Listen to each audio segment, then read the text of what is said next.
Ang pinaka nakakatakot na multo na haharapin ninyo ay ang sarili ninyong multo.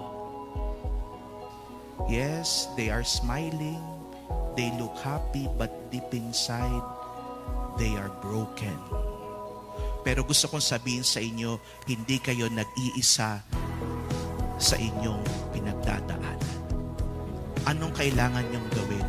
Minsan ang kailangan niyo lang gawin ay humanap ng mga tao na handang makinig at tumanggap sa inyo. At kapag minsan nahihirapan na kayo at wala na kayong malapitan, ang pakiusap ko, lumapit kayo kay Jesus.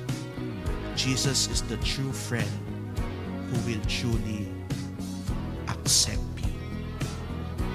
Kapag ginagawa niyo yun, nahaharap ninyo ang sarili ninyong multo. At kapag naharap niyo ang sarili ninyong multo, masasabi ninyo, hindi na ako takot sa sarili kong multo.